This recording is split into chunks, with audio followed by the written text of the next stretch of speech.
Que a graça e a paz do nosso Senhor e Salvador Jesus Cristo esteja com você mais uma vez. Amém? Que bom que você está aqui. Nessa tarde o tema que nós vamos estudar se chama o Deus Desconhecido. Eu sei que você deve estar pensando, né? Mas é uma programação do Ministério de Família e os conteúdos parece que não se aplicam diretamente ao contexto familiar que a gente está habituado a escutar, sobre relacionamento, educação e etc. Mas na realidade a programação que nós faremos aqui durante esses dias será uma programação de reavivamento espiritual. E eu acredito que quando nós individualmente entendermos as mensagens que estudaremos aqui ao longo dessa semana, certamente nós teremos famílias bem estruturadas e lares bem fundamentados. Então, por isso que eu desafio você a estar aqui em cada um dos encontros que nós teremos. Aliás, amanhã eu gostaria de ver ainda mais jovens aqui na igreja, porque o tema que nós vamos estudar amanhã será sobre liberdade.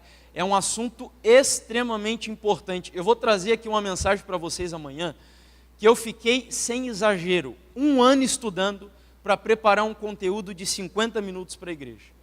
Foi 1 ano que eu passei estudando esse tema que eu vou compartilhar amanhã. Então não falte, o assunto é bem importante. Hoje, o tema dessa tarde se chama o Deus Desconhecido. E eu costumo dizer que pregar sábado à tarde é um dos maiores desafios para um pregador.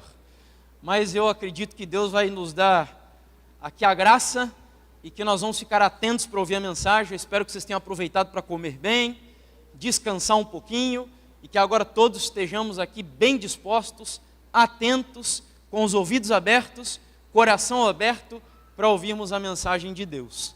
Bom, então vamos lá. Eu esqueci de dizer pela manhã, apenas por curiosidade, quantos aqui conhecem o ministério que eu desenvolvo nas redes sociais chamado Última Verdade Presente? Pode levantar a mão?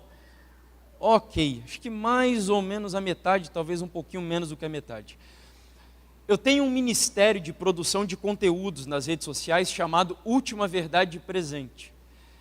Pela graça de Deus, já fazem 2 anos que eu tenho produzido conteúdo diário lá no Insta, de maneira especial, e a página está perto de atingir a marca de 80 mil seguidores. Olha, para mim, que não sou ninguém, um ilustre desconhecido, que não tenho família na igreja tradicional, irmãos, é uma vitória. E agora, inclusive, nessa semana, estamos aí bem pertinho de atingir a marca de, em 30 dias, alcançarmos mais de 1 milhão de pessoas com as publicações, graças a Deus. E além do Insta, tem o Facebook e tem também o YouTube. O YouTube eu não tenho assim tanta frequência, eu tenho procurado colocar vídeos ali, 1 por semana, 1 a cada 15 dias, 20 dias. Então, se você puder acompanhar o trabalho nas redes sociais, eu agradeço muito. O nome do ministério é Última Verdade Presente, tá bom? Vamos orar então, pedindo a orientação do Senhor, para abrirmos a palavra e estudarmos o tema dessa tarde, que se chama o Deus Desconhecido. Oremos. Soberano e eterno Deus Todo-Poderoso, louvado seja o Senhor e adorado seja o teu nome na beleza da sua santidade. Nós te louvamos agradecidos porque estamos aqui mais uma vez na casa do Senhor. Vamos abrir a tua palavra.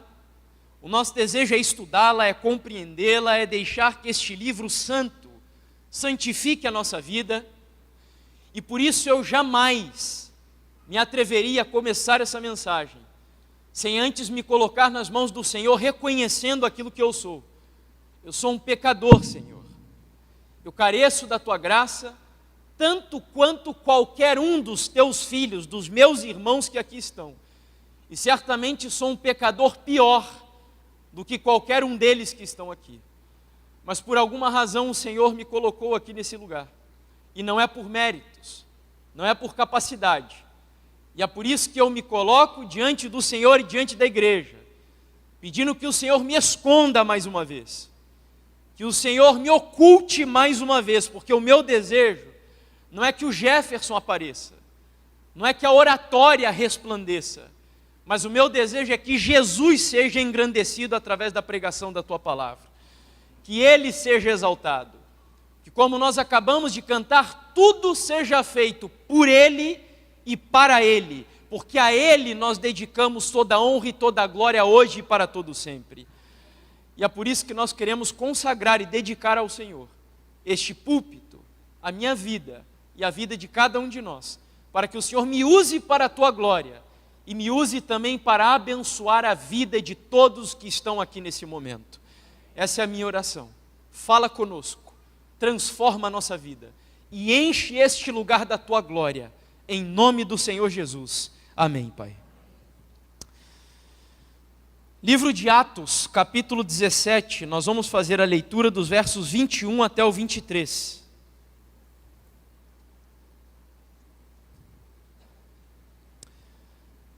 Atos, capítulo 17, versos 21 ao 23.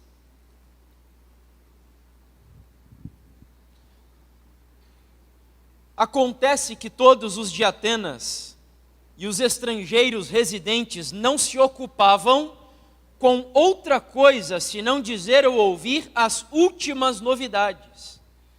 Então Paulo, levantando-se no meio do Areópago, disse: Senhores atenienses, percebo que em tudo vocês são bastante religiosos, porque andando pela cidade e observando os objetos de culto que vocês têm, encontrei também um altar no qual aparece a seguinte inscrição: ao Deus desconhecido.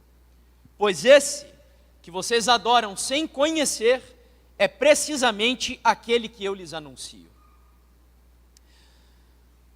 Paulo, aqui na ocasião, estava refugiado na cidade de Atenas, por causa de uma perseguição dos judeus contra os cristãos. E embora a cidade de Atenas não vivesse os seus dias de glória, como nós sabemos, ela ainda era, sem dúvidas, considerada o centro intelectual e cultural do mundo greco-romano. Foi de Atenas que vieram pensadores que influenciaram de maneira especial o mundo ocidental, o seu mundo, até os dias de hoje. Atenas é a cidade de Sócrates, de Platão, de Aristóteles e de muitos outros luminares do pensamento grego. Em Atenas estavam, além de pensamentos filosóficos extremamente importantes para a civilização, construções magníficas, que para qualquer pessoa que não foi ainda contaminada por essa distorção da beleza que predomina em nossa geração, essa desconstrução do belo, onde você vê a sua sociedade mostrando que a beleza é relativa, que não existem padrões de estética, que não existem padrões e modelos de beleza, isso é mentira. Para qualquer pessoa que seja um amante da beleza, na cidade de Atenas ficaria encantada, porque ali você tinha simetria, ali você tinha beleza numa dimensão que a gente talvez nem consiga mensurar, e muitos nem são capazes de reproduzir. No ano de 2019, eu não tive ainda o privilégio de visitar a Grécia, mas eu fui pregar lá na Inglaterra, e Deus nos deu o privilégio de visitarmos um museu britânico. E dentro do museu tem uma seção dedicada ao Partenon. E o Partenon era um templo dedicado a Atenas, que estava em pé ainda nos dias do apóstolo Paulo. E só de olhar aqueles fragmentos dessa construção colossal, eu já fiquei encantado. Imagino o apóstolo Paulo em meio a essa cidade. Tanto é que a Bíblia vai dizer no versículo 16, que nós não lemos, que o espírito do apóstolo Paulo ficou literalmente, numa tradução exata da palavra, provocado. Ele ficou impressionado com aquilo que estava diante dele na cidade de Atenas. Mas aí talvez a gente se pergunte, será que o que encantava o apóstolo Paulo era a filosofia dos atenienses? Ou será que aquilo que impressionou o apóstolo foram as construções e a arquitetura da cidade de Atenas? E a verdade é que nenhuma das duas coisas.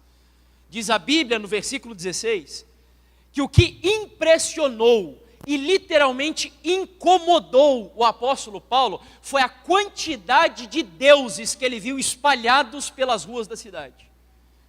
Para vocês terem ideia, de acordo com alguns estudiosos de Atenas, dizem eles que pelas ruas de Atenas havia cerca de 30.000 deuses e altares.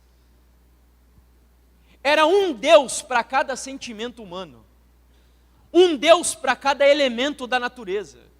Era o deus do sexo, o deus do vinho, o deus da fertilidade, da natureza, do sol, da lua, da água, do fogo e por aí vai. A cidade que se orgulhava de possuir a luz do conhecimento humano, na verdade estava submersa nas trevas mais profundas que um ser humano é capaz de chegar na sua prática de idolatria. E nesta cidade estava o maior plantador de igrejas da história do cristianismo, o apóstolo Paulo. E como um grande evangelista, a Bíblia diz que quando Paulo se incomoda com aquela situação que ele vê, ele não aguenta ficar calado. E a palavra do Senhor nos diz que ele vai a um lugar que a Bíblia traduz como praça. E ele começa ali a discutir com filósofos epicureus, que eram hedonistas, que acreditavam que o prazer é o sentido da vida, e com filósofos estoicos, que eram fatalistas, que criam que todo ser humano nasce com um destino marcado, e não há nada que você possa fazer que seja capaz de alterar o destino da sua vida. E Paulo começa a falar com eles neste lugar chamado praça. Talvez você imagine a praça de Atenas como as nossas praças de hoje, um lugar com banco, chafariz, grama, brinquedinhos para criança, e não tem nada a ver.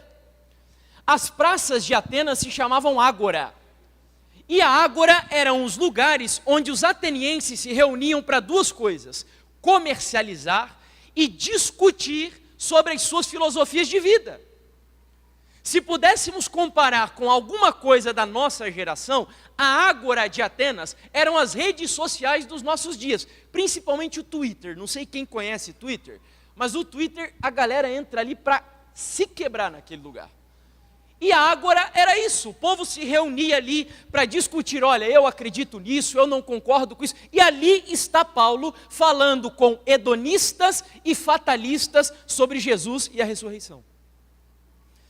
E os atenienses ficaram tão impressionados com o que Paulo disse, e acharam aquilo de certa forma esquisito, que eles o chamaram para discursar num lugar cujo nome é Areópago.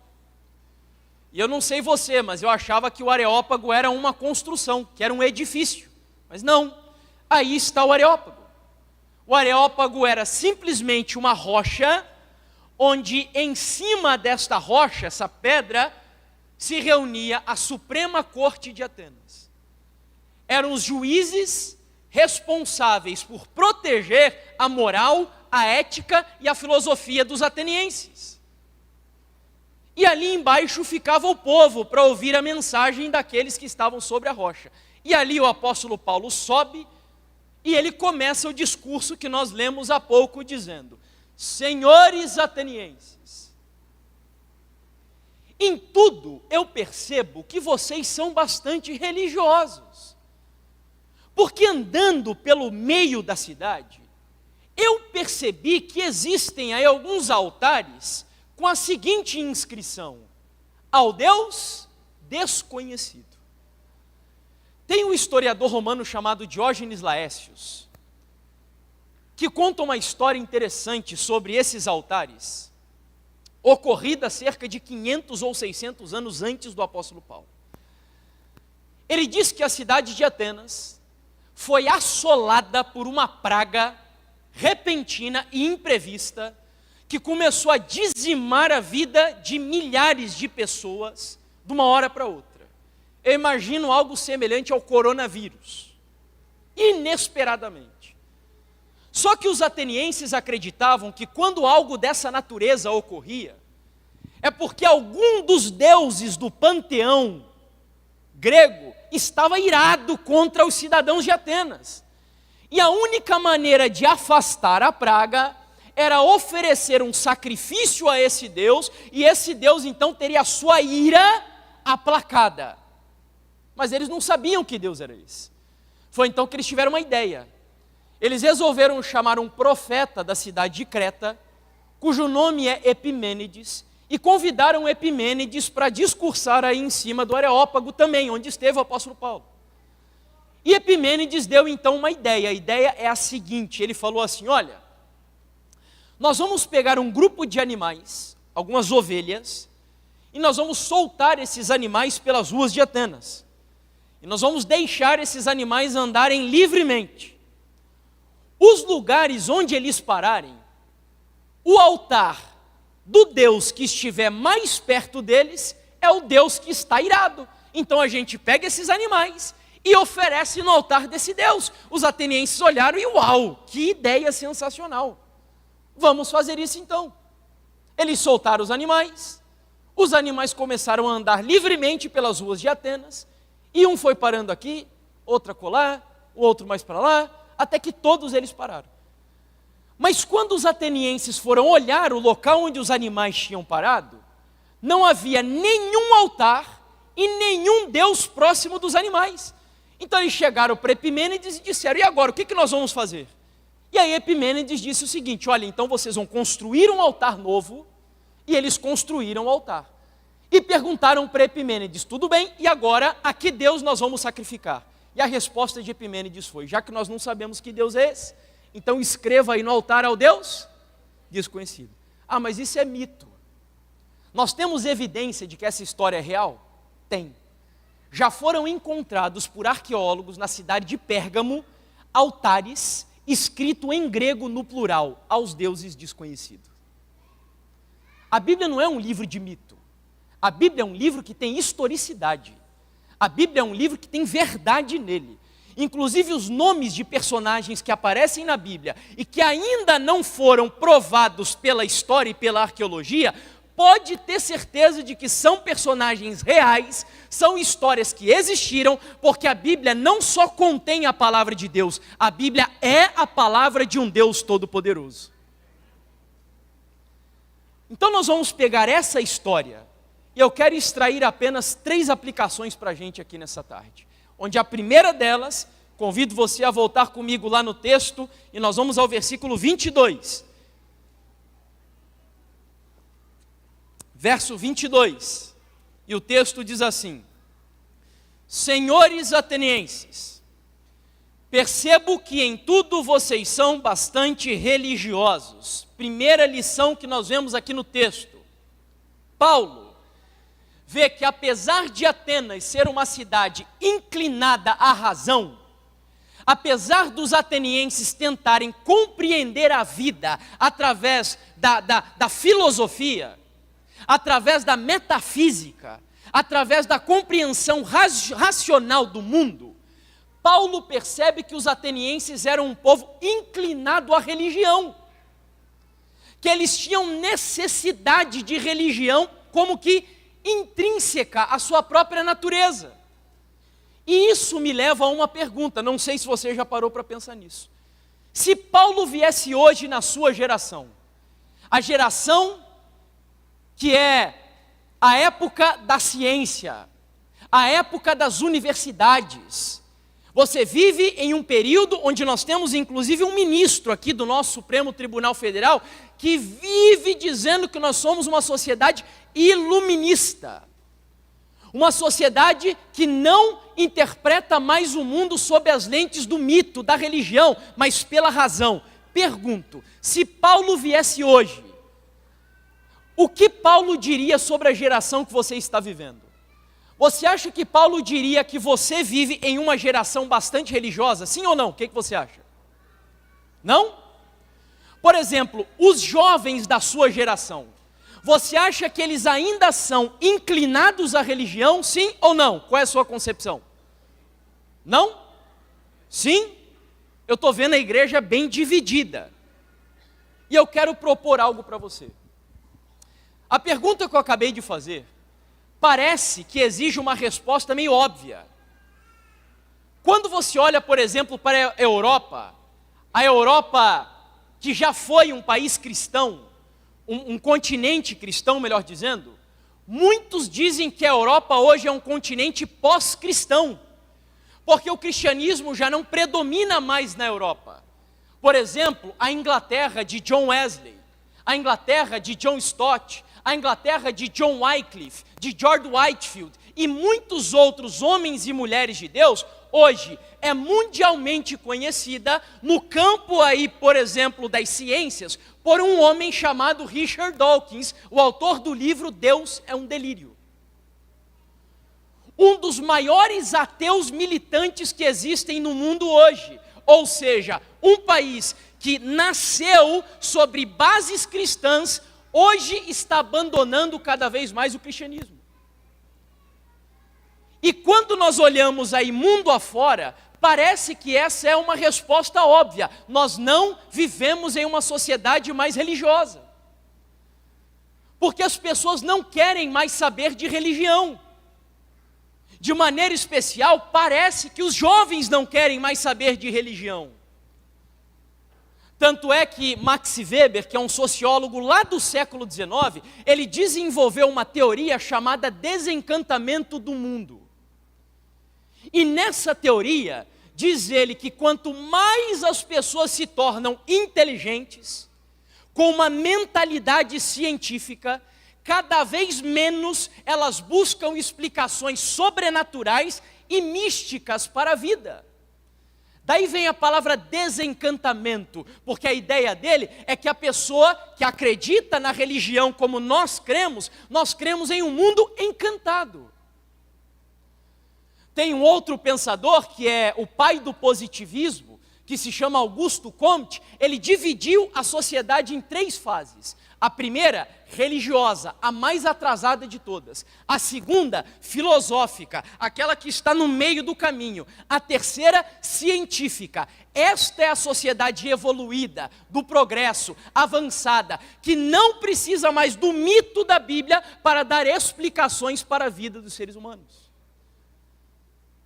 E munido de toda essa situação, alguém que muitos aqui devem conhecê-lo, que é o John Lennon, integrante dos Beatles, chegou a dizer lá na década de 60 o seguinte: o cristianismo acabará, desaparecerá, minguará para sempre. Eu não preciso argumentar acerca disso. Eu estou certo e o tempo provará que eu tenho razão. E quando eu vejo essas palavras dele, ditas lá na década de 60, parece que ele foi um profeta. Pelo menos a realidade da Europa e dos Estados Unidos da América está caminhando para cumprir exatamente isso daí. Nós vivemos em um mundo hoje que já não é mais influenciado pelo cristianismo como já foi há tempos atrás. Mas a pergunta ainda continua: isso significa dizer que as pessoas já não querem mais saber de religião? Tudo vai depender de você me responder uma outra pergunta. E a pergunta é: o que é religião para você? Você já parou para pensar nisso? Alguns me responderiam dizendo assim: Jefferson, religião é você acreditar na existência de Deus. No entanto, os budistas não acreditam em Deus. E o budismo, você sabe que é o quê? Uma religião. Eles não acreditam em Deus. Tudo bem.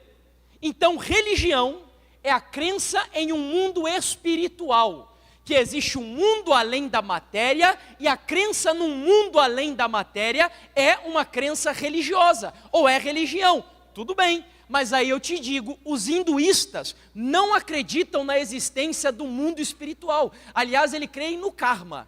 Eles creem que a vida se resume a isso daqui, ó, que nós vivemos nesse mundo. Eles não creem no mundo espiritual. E você sabe que o hinduísmo o que é? É uma religião. Então quero propor aqui para você a definição dada por este autor, que é um dos meus autores favoritos do mundo aí cristão evangélico, que é o Tim Keller, ou Timothy Keller, no livro A Fé na Era do Ceticismo. Vejam a definição de religião que ele dá, e eu estou de pleno acordo com ela. Ele diz assim: então, o que é religião? É um conjunto de crenças que em primeiro lugar explicam o que a vida é, em segundo lugar quem nós somos, e em terceiro lugar as coisas mais importantes com as quais os seres humanos deveriam gastar o seu tempo fazendo. Se você não entendeu ainda, deixa eu ser mais específico para você. Religião é tudo aquilo que se propõe responder às perguntas mais básicas e essenciais da sua vida. De onde eu vim, para onde eu vou, qual é o sentido da vida e por que o mundo está tão desgraçado da maneira como está. Tudo o que se propõe responder essas perguntas para você entra no campo da filosofia e da religião. Tudo bem, mas os ateus dizem ou tentam explicar a origem da vida e o sentido da vida. Eu sei, e eu quero dizer algo para você. Embora eles não afirmem isso, mas todas as vezes em que darwinistas entram no campo da origem da vida e do sentido da vida, embora eles se autodenominem cientistas e naturalistas, eles estão na realidade entrando na área da religião. Porque religião é tudo aquilo que busca dar significado para você, mostrando a origem da sua vida, o sentido da sua vida e para onde você vai depois que você sair daqui. Tudo é religião. E neste sentido, eu quero dizer algo para você. Não existe nenhum ser humano no mundo que não seja inclinado à religião. Todos os seres humanos são religiosos, sejam crentes e ateus. Todos são religiosos. E eu vou mais além. Pergunto para você, quem foi que colocou essa necessidade de religião na nossa vida, no nosso coração? Quem foi que semeou aí dentro da sua natureza essa necessidade que nós temos de adorar alguém e alguma coisa? Quem foi? Deus. Como você me prova isso, irmão Jefferson? Lá no livro de Eclesiastes, você lembra? Porque foi Deus quem colocou no coração do homem o desejo pelo quê? A eternidade. Foi Deus quem fez com que eu e você não nos contentemos com a vida do aqui e do agora. Eu lembro quando eu era criança, na escola, nós tínhamos uma matéria, uma disciplina chamada Ciências Sociais. Eu acho que era isso, se eu não me engano, ou Estudos Sociais. Hoje nem tem mais, né, esse nome. Vocês não têm ideia de quão me sinto velho quando eu cito essa disciplina, que não existe mais. Mas enfim, e nas aulas de estudos sociais, eu aprendi que o ser humano nasce, cresce, se reproduz e morre. E a vida é isso tudo, mas me desculpe, não existe nenhum ser humano que se contente com esse tipo de explicação para a vida. Quando ele se depara com a vida real, ele vai precisar de alguma coisa que dê significado para a sua existência. E eu provo para você que todas as pessoas hoje ainda têm inclinação religiosa. Quer ver? O grande problema não é falta de religião. O grande problema é que as pessoas buscam suprir essa necessidade de religião em coisas que não satisfazem. É por isso que as pessoas andam de um lado para o outro, enlouquecidas, buscando satisfazer esse anseio. No sexo, na bebida, nas drogas, nos relacionamentos, nas viagens, no dinheiro, na política, no futebol, porque o ser humano precisa de alguma coisa que dê sentido para a sua vida. E isso é religião. E quem diz isso não sou eu apenas. Aliás, tem um autor da literatura russa chamado Dostoiévski, que ele diz no livro Irmãos Karamazov, diz o seguinte: existe um vazio no coração do homem do tamanho de Deus, diz ele assim. Perfeito. É exatamente o que estamos dizendo aqui. E para sair da área da teologia e entrar na área científica, Jung, que é um psicanalista, no livro Espiritualidade e Transcendência, ele vai dizer que ao estudar de maneira científica o inconsciente do ser humano, vejam só o que ele descobriu. Olha que interessante. Não fui eu, diz ele, que inventei uma função religiosa para a alma. O que eu fiz foi apresentar fatos comprovando que a alma é naturaliter, ou em latim, por natureza, o quê? Religiosa. Então nós temos agora um cientista, um psicanalista, dizendo que ao estudar o inconsciente do ser humano, ele concluiu que aí no seu inconsciente há um impulso religioso, que é semelhante a todas as pessoas, independente de onde elas vivem, independente da educação que receberam, todo ser humano é naturalmente religioso. Alguém aqui já ouviu falar de Viktor Frankl? Um psiquiatra bem famoso? Estou vendo algumas mãos aqui se levantando. O Viktor Frankl, ele é o criador da terceira escola vienense de psicoterapia, chamada logoterapia. E ele foi um judeu, prisioneiro de campos de concentração durante o regime nazista. E como um psiquiatra, ele começou dentro do campo de concentração, aliás, esteve no pior de todos eles, Auschwitz, e lá dentro ele começou a observar o comportamento de algumas pessoas.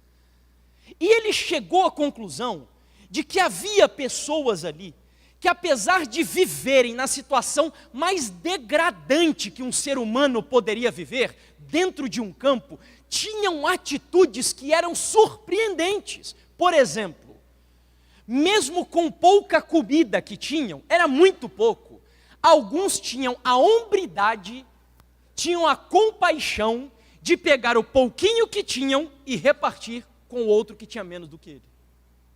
E ele chegou à seguinte conclusão: depois de entrar a fundo nos seus estudos, ele concluiu que todas essas pessoas que encaravam o sofrimento de uma maneira diferente e mais otimista, tinham algo que ele chamou de sentido de vida. E ele só deu esse nome porque ele era um cientista. Mas em alguns outros livros dele, ele vai dizer categoricamente que isso que ele chamou de sentido de vida, nada mais é do que um impulso religioso que nós temos aqui no nosso inconsciente e na nossa própria natureza, que dá significado para a nossa vida. Isso é tão real, que até alguns ateus, como por exemplo Steve Jobs, o criador desta marquinha aqui, a Apple, ele era um ateu.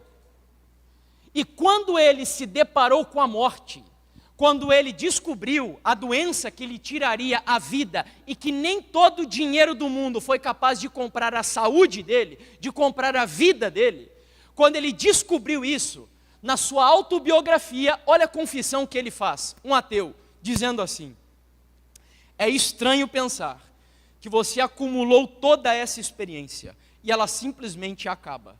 Sendo assim, eu quero mesmo acreditar que alguma coisa sobrevive, que talvez a nossa consciência permaneça. Você percebe como até um ateu, eles só não vão dizer o nome, eles não vão falar de eternidade, eles não vão falar de céu, eles vão falar de consciência que permanece, espírito, cosmos, energia, alma e etc. Mas todos eles precisam em algum momento confessar que a vida precisa ter algum sentido além daquilo que nós vivemos aqui agora.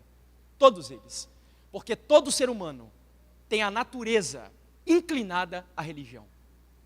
Então eu creio que se Paulo viesse hoje na sua geração, ele ainda diria: ó povo, vocês aí que estudam na federal de não sei onde, em Harvard, em Cambridge, que estuda isso, estuda aquilo, eu ainda vejo que vocês são voltados para a religião.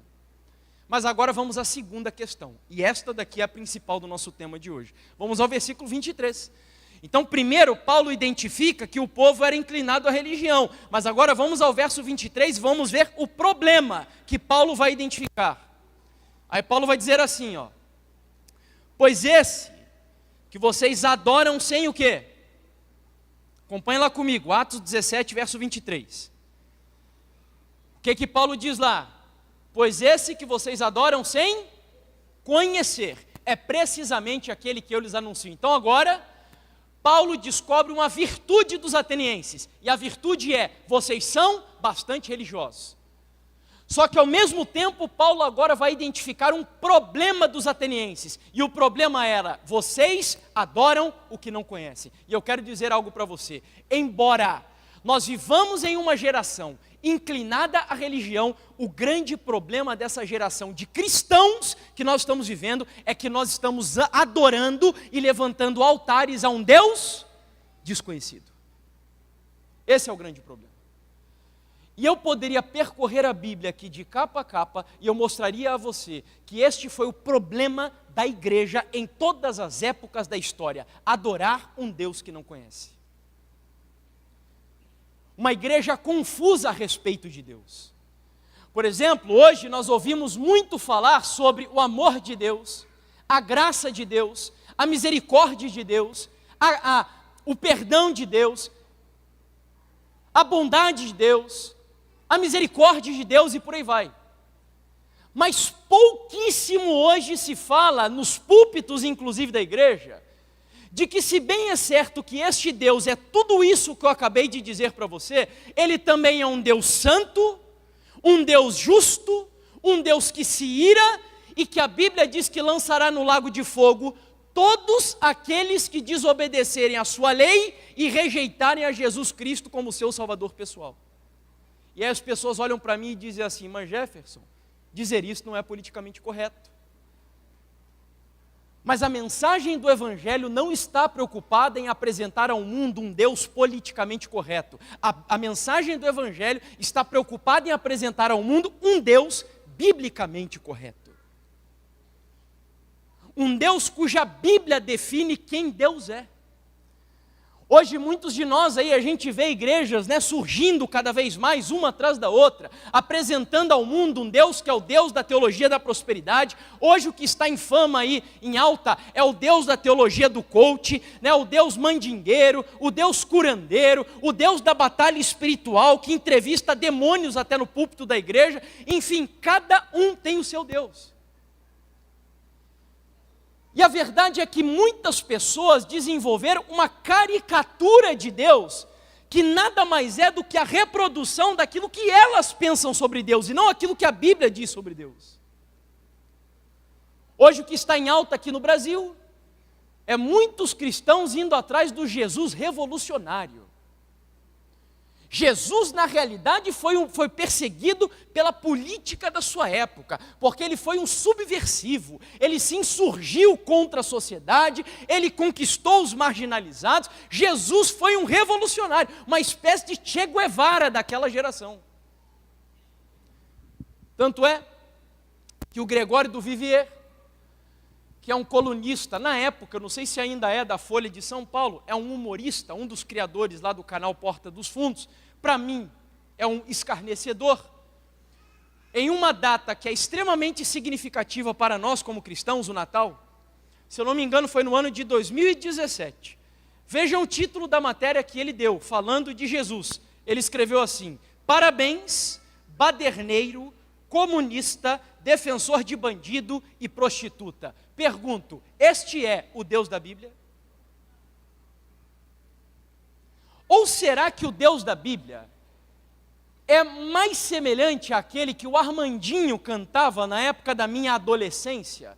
Tinha uma música que ele dizia assim, quando Deus te desenhou, Ele estava namorando. Será que este é o Deus da Bíblia?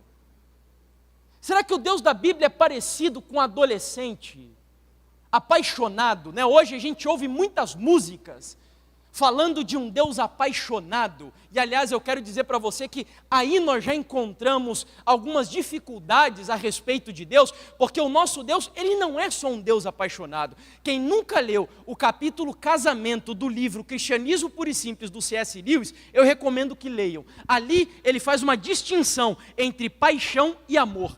Paixão é um sentimento arrebatador, que não é capaz de suportar as rugas da sua esposa e do seu esposo. Isto é paixão. Agora, amor não é um sentimento, é um princípio duradouro, que independente de qualquer coisa que aconteça na vida, ele permanece inabalável. Se Deus fosse apaixonado por nós, da maneira como nós nos rebelamos contra Ele, Ele já tinha lançado a gente no lago de fogo há muito tempo. Essa é a verdade. Deus nos ama. Deus nos ama. Ou será que o Deus que nós servimos é um Deus mais parecido com aquele que a Xuxa cantava também lá na época da minha infância? Eu lembro que tinha 3 filmes que passava sempre na sessão da tarde.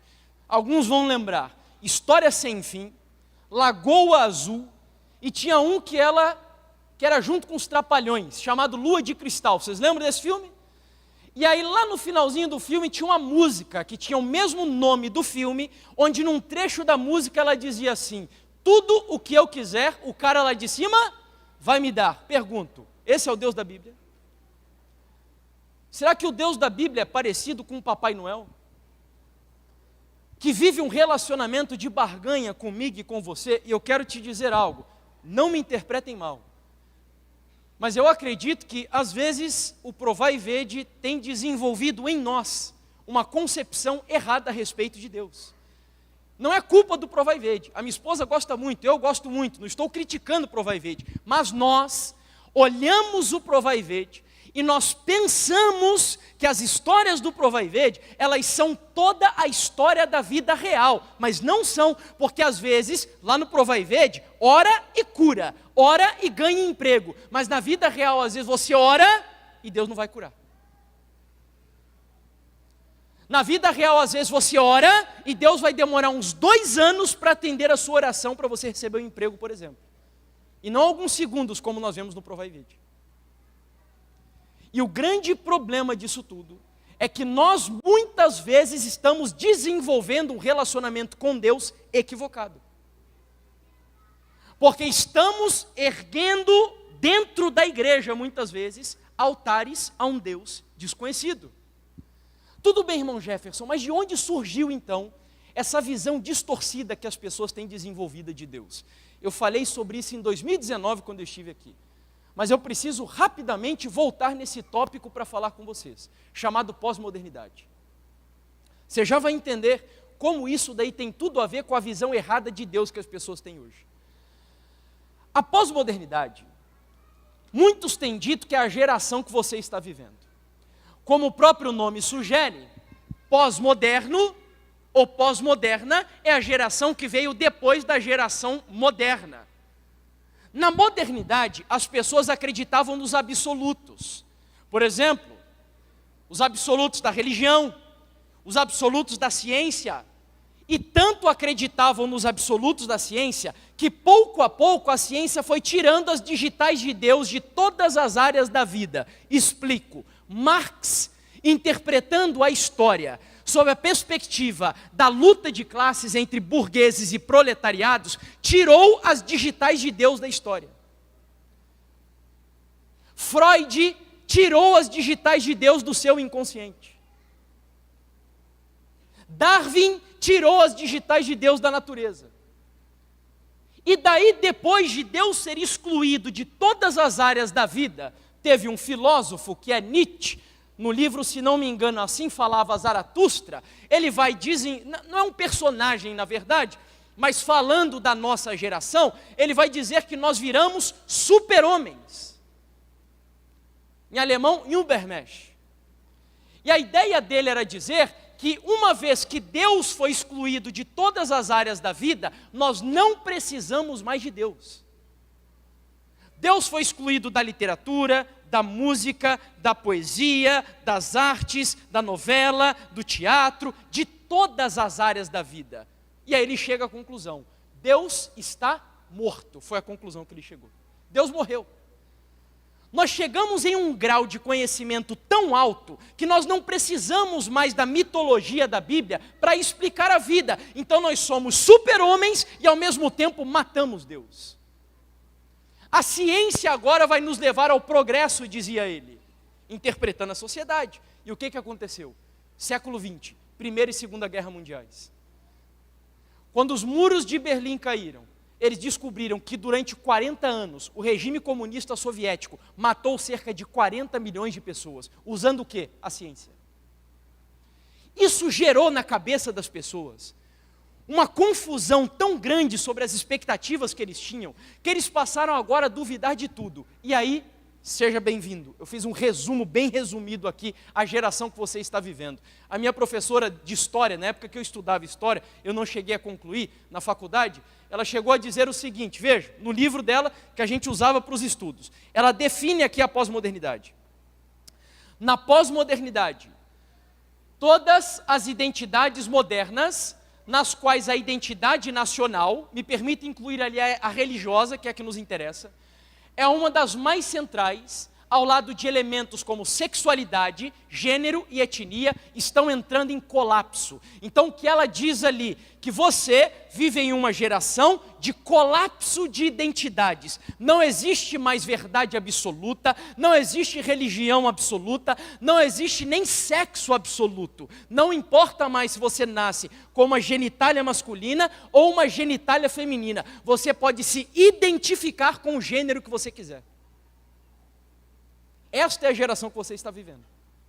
A geração de colapso de identidades diluídas. Recentemente, essa semana, eu vi uma entrevista, saíram na rua e começaram a perguntar para um grupo de pessoas como eles definiriam o que é uma mulher. E pasmem, nós vivemos hoje em uma sociedade que não consegue mais definir o que é uma mulher. Eles dizem que o fato de uma mulher, por exemplo, menstruar, uma mulher poder gerar um filho, já não define mais a pessoa como mulher. Esta é a geração que você está vivendo. A geração de colapso de identidades, onde todas as identidades estão sendo diluídas. Tanto é que tem um sociólogo chamado Zygmunt Bauman, que ele define a sua geração exatamente assim. Ele chama de modernidade líquida.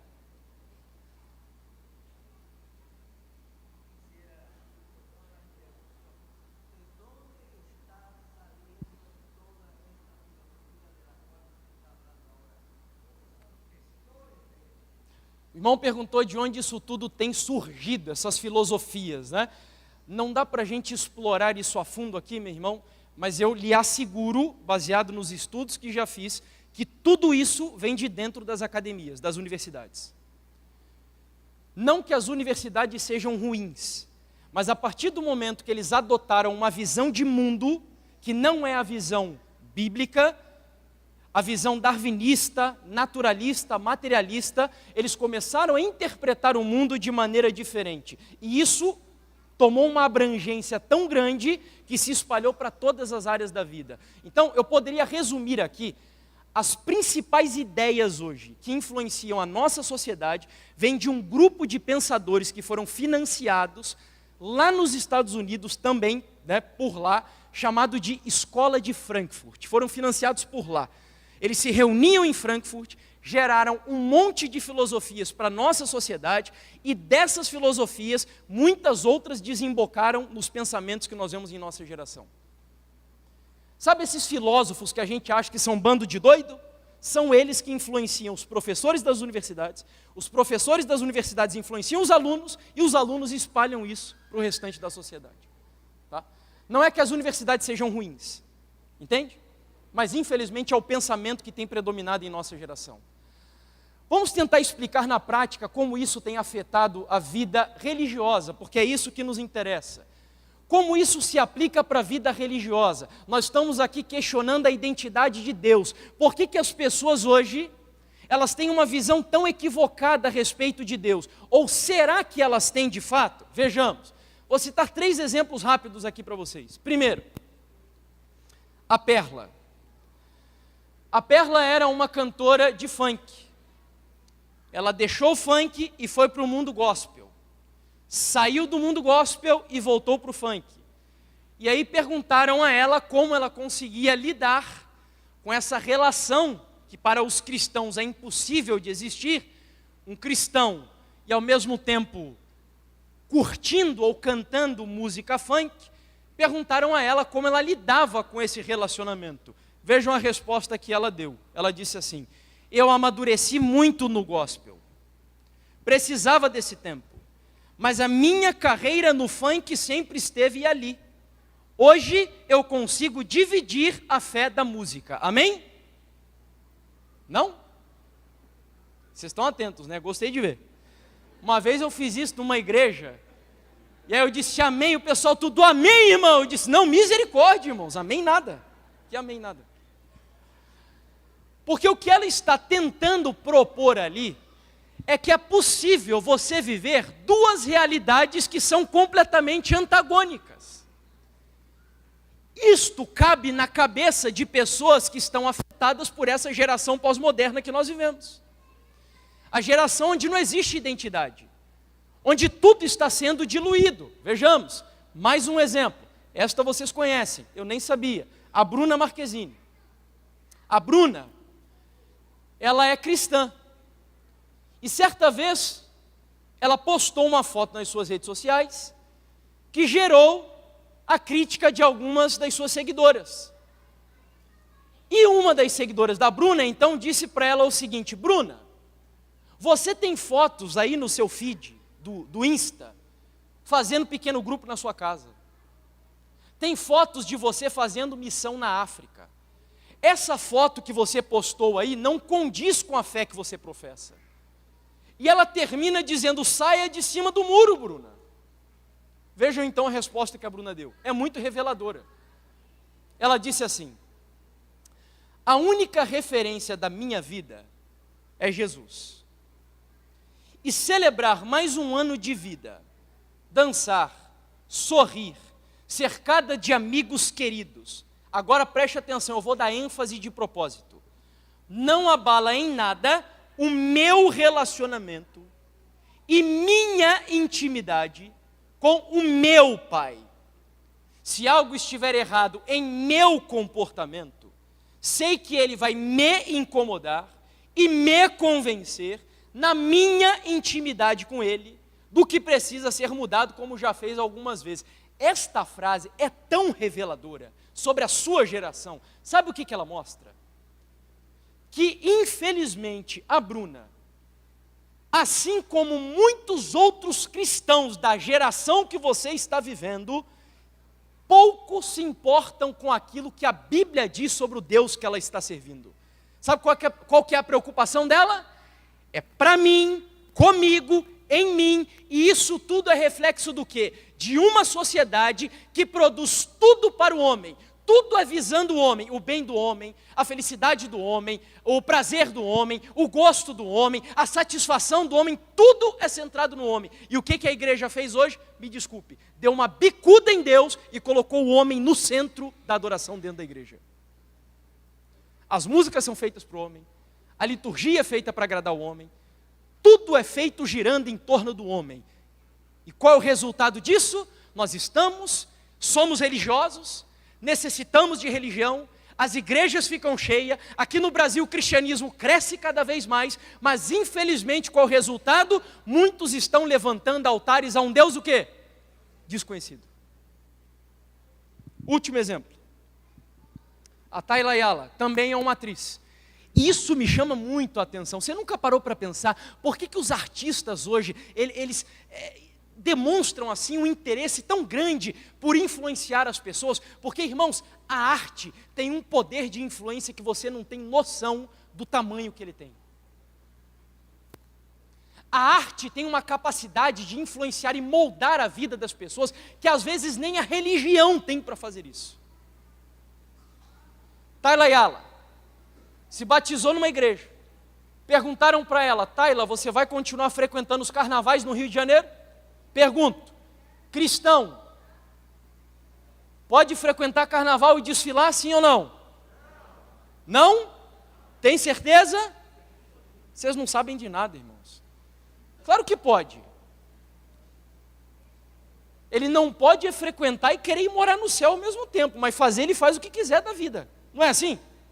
A Bíblia não diz tudo me é lícito, não está escrito na Bíblia, mas nem tudo me convém. O problema é que muitos esquecem dessa outra parte. Vejam a resposta que ela deu.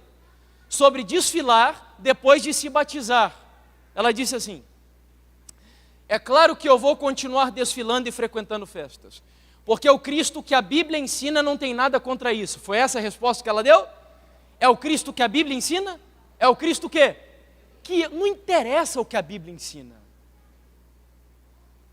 Eu ainda não sei quais serão os outros temas dessa mini semana de oração. Eu só sei o de amanhã e segunda-feira.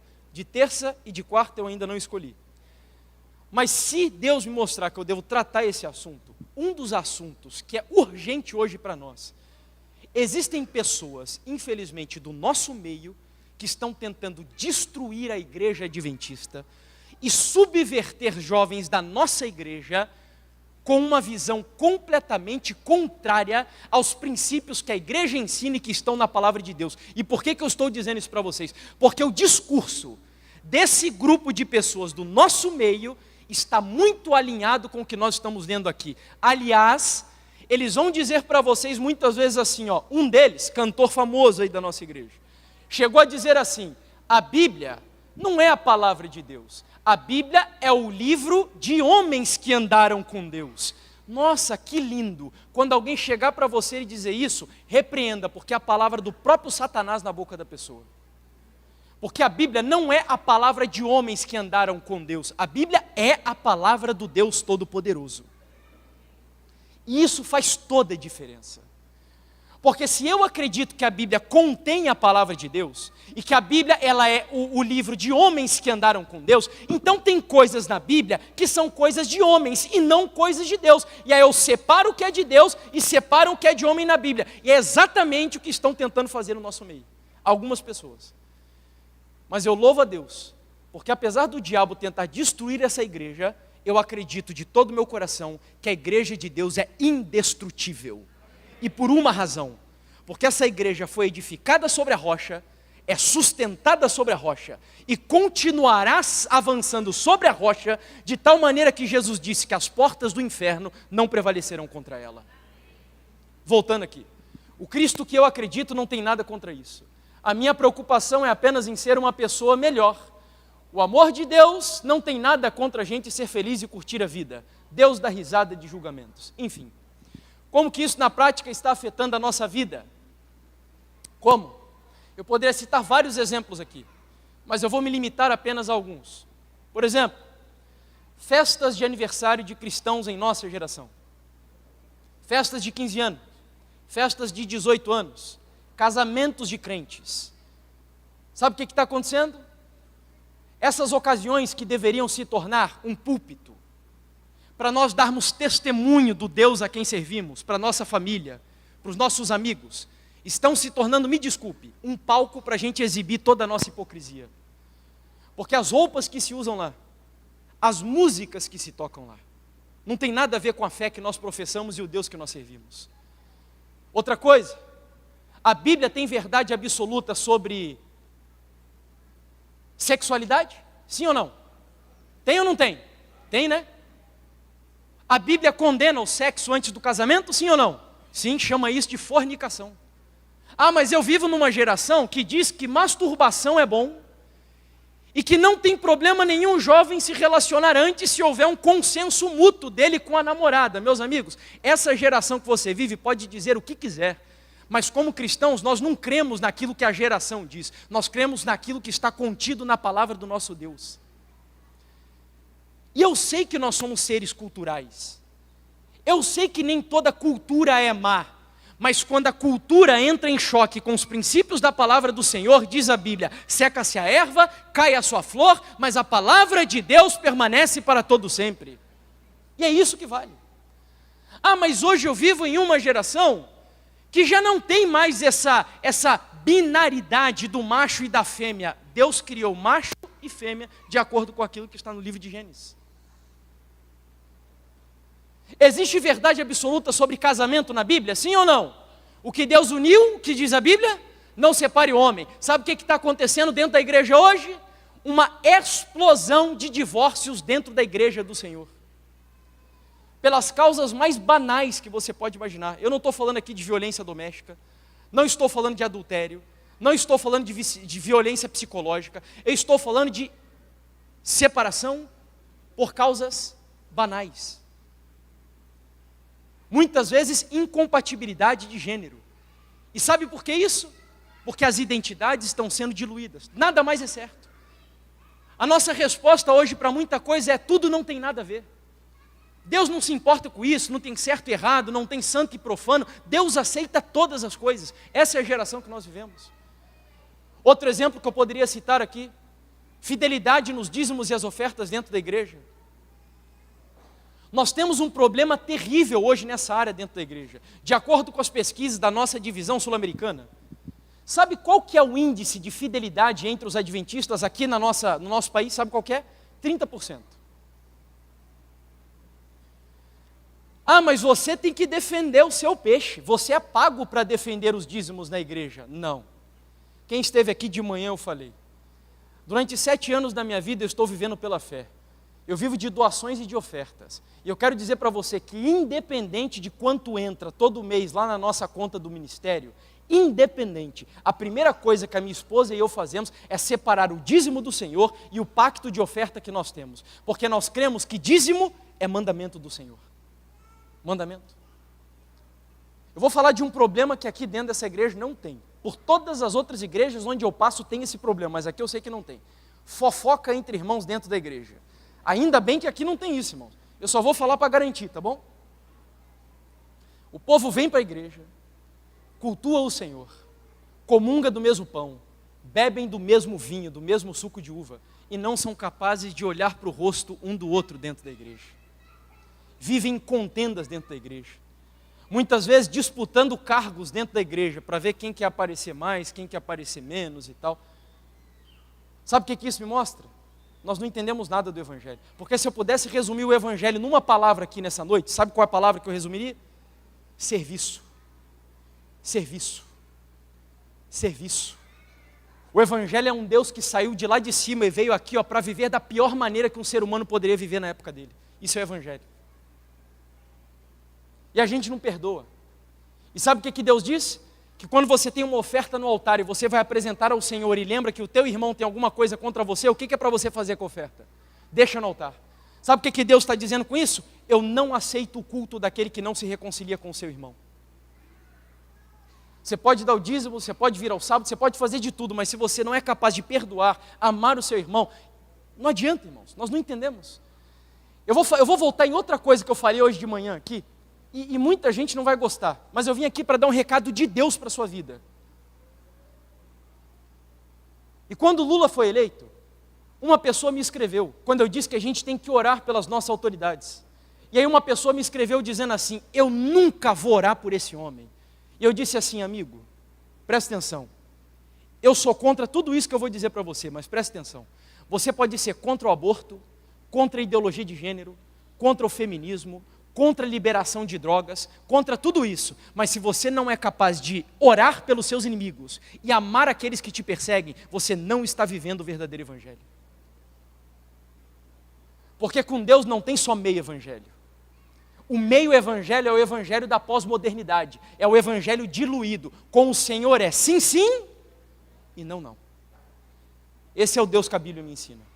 E é lógico que eu não consigo viver isso pela minha força, mas pela graça de Jesus, eu posso ser o cristão que Deus espera nessa sociedade em nome do Senhor Jesus. Eu posso. E eu vou encerrar agora. E nós vamos ao último elemento, e eu vou falar com ele, eu vou encerrar, e vou contar para vocês a história que eu fiquei de contar na parte da manhã. Então, em primeiro lugar, nós vivemos em uma geração religiosa, as pessoas são inclinadas à religião. As pessoas precisam de religião. As pessoas necessitam de religião.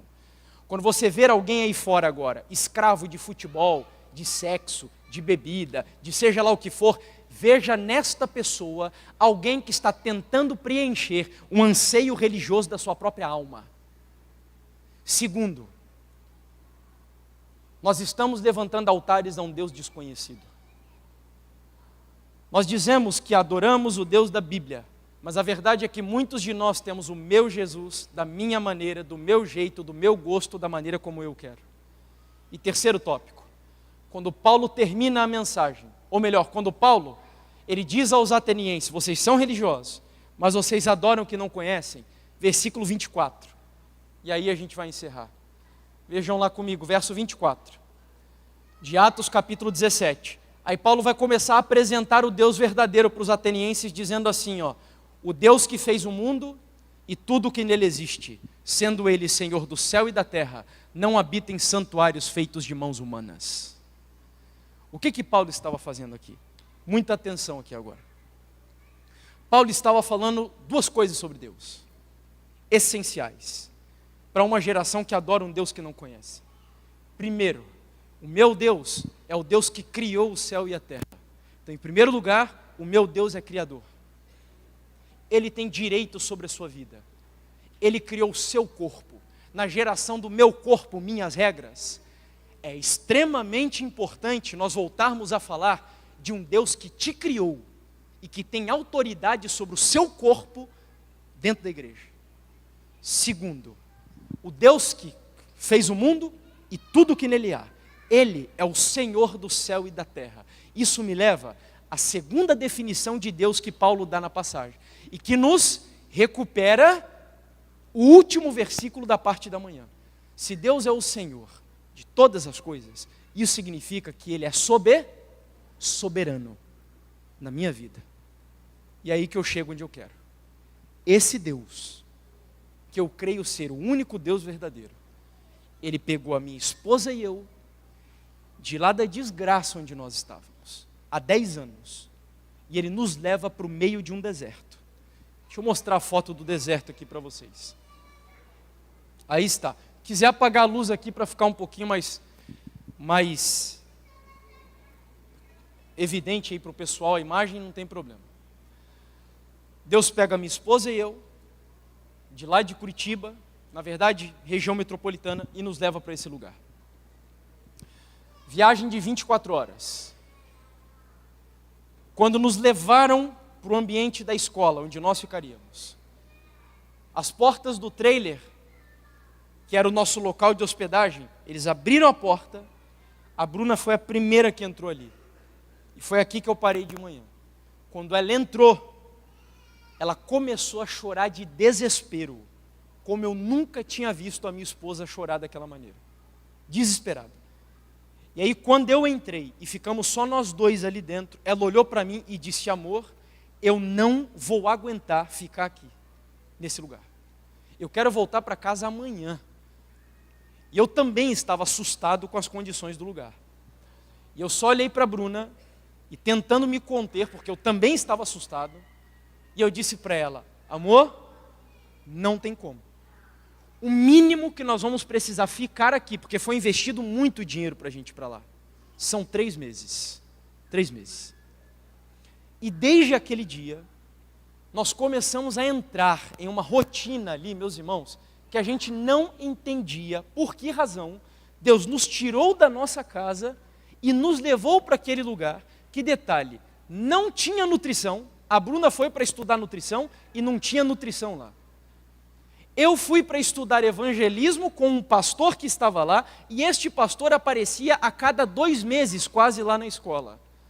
E nós chegamos lá e nos questionavam. Você vendo o céu azul assim até parece bonito, mas era isolado de tudo. Nós tínhamos acesso à internet lá, para você ter noção, era a cada 15 ou 20 dias que a gente ia no povoado mais próximo. Sabe aqueles povoados tipo faroeste, que é tudo de areia, literalmente de areia? Era exatamente assim. E a gente acessava a internet. Comida. Para quem é chefe de família, vai ter uma noção um pouquinho melhor. Entrava cerca de R$ 1.500 na escola para alimentar 45 alunos o mês inteiro. Toda sexta-feira, a gente almoçava, acabava a comida e nós éramos obrigados a fazer jejum, porque não tinha mais comida ali. Então a gente jejuava até sábado à noite, do almoço de sexta, que era a sobra da semana. Aí no sábado à noite, quando íamos quebrar o jejum, não pensa você que era um café colonial que o povo oferecia, não. Eles pegavam, sem exagero, Deus é testemunha, o pão bolorado da semana, para não perder, eles torravam, pegavam uma laranja, cortavam no meio e davam uma metade para cada aluno. Era assim que a gente quebrava o nosso jejum. Eu emagreci um monte. Eu trabalhei lá, inclusive, não sei se vai ficar nítido aqui, você consegue ver lá em cima que tem alguns blocos? Deixa eu ver se aqui ó, tem alguns blocos. Sabe o que eram esses blocos? Tijolo. A escola era tão pobre que não tinha dinheiro para comprar tijolo.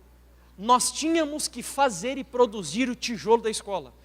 Eu fiz tijolo lá como os judeus fizeram no Egito. A gente subia no pé da montanha, tirávamos a argila, misturávamos com a palha, com os pés. A gente ficava ali, né, marchando.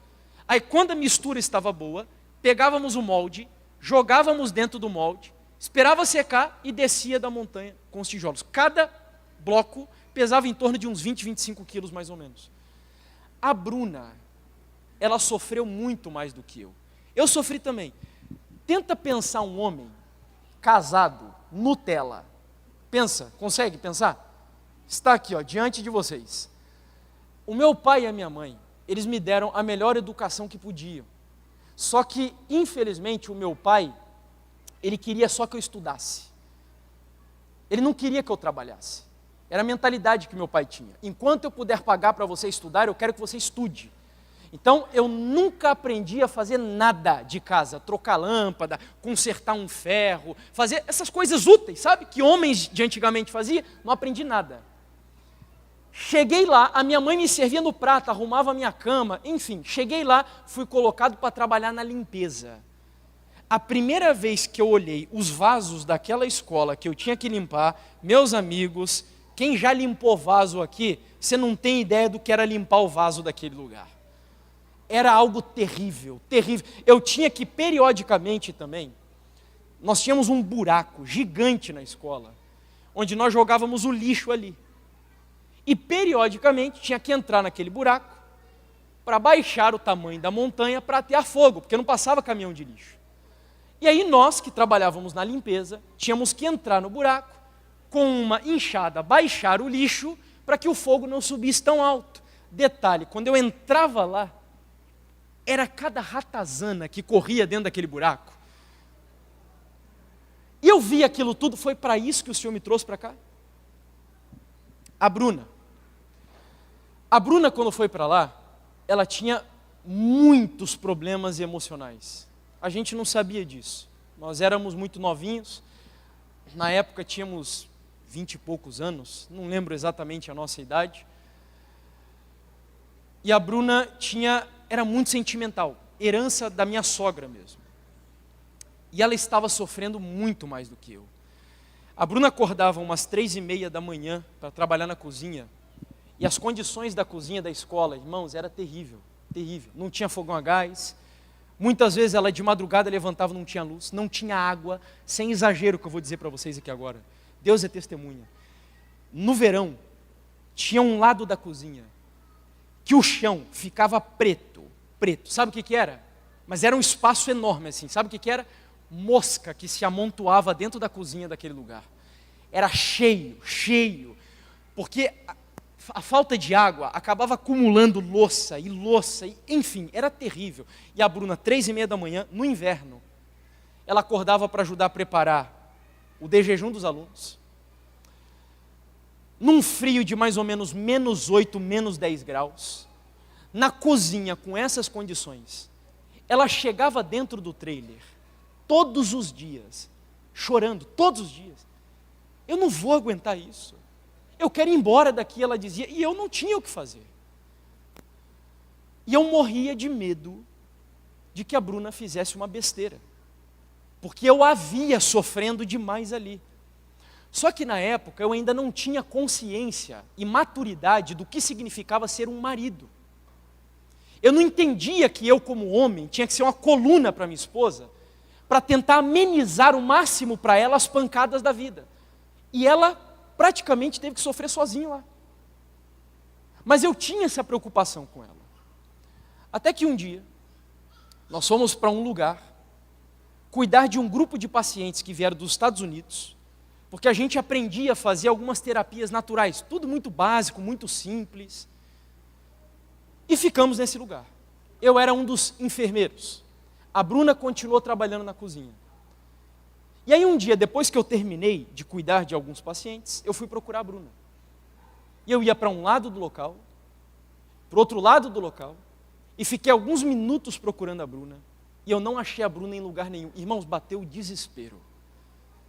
Naquela hora eu fiquei desesperado, e comecei a buscar a Bruna, e para um lado e para o outro, e orando, e Deus, onde está a Bruna, onde está a Bruna? Até que, de repente, me veio um impulso, eu olhei para cima. Quando eu olhei para cima, tinha uma montanha bastante alta, e lá não são montanhas como as nossas aqui, o terreno lá é muito árido, são a vegetação seca, né, cactos, e era assim, muito pedregosa.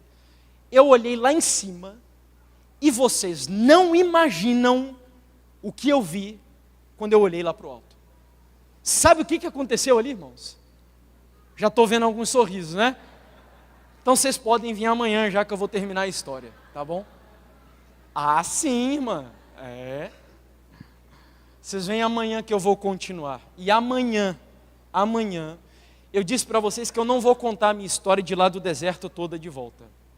Mas eu estou contando isso para vocês, porque a partir de amanhã, eu vou pegar essa experiência. O que eu quero que vocês entendam?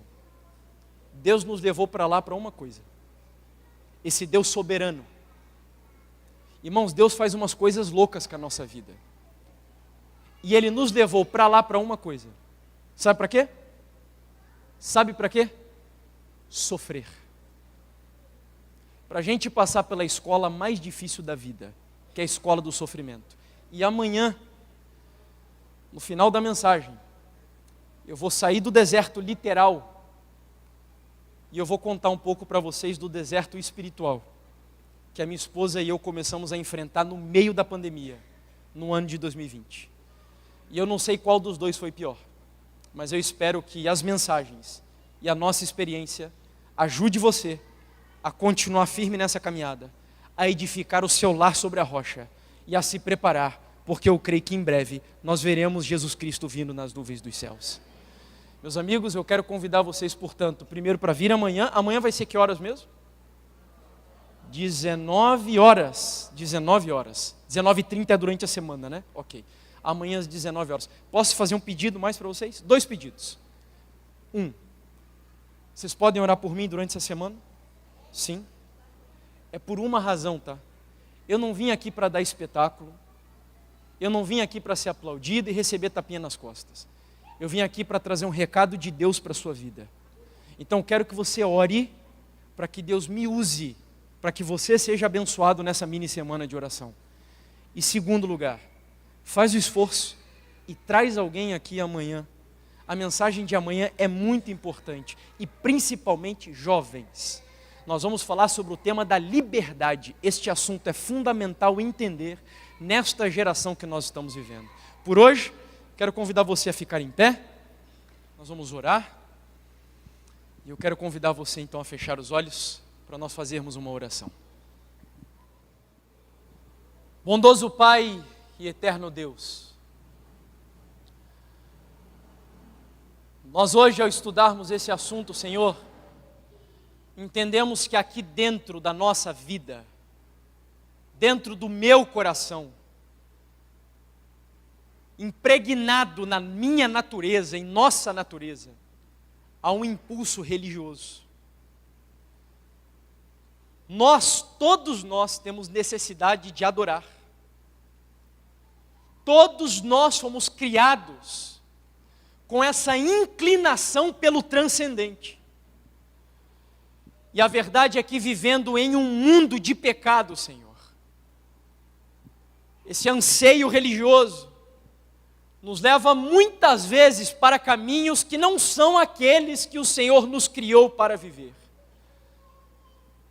É possível que aqui entre nós, alguns de nós, estejamos vivendo essa batalha. Nós sentimos necessidade de sentido da vida.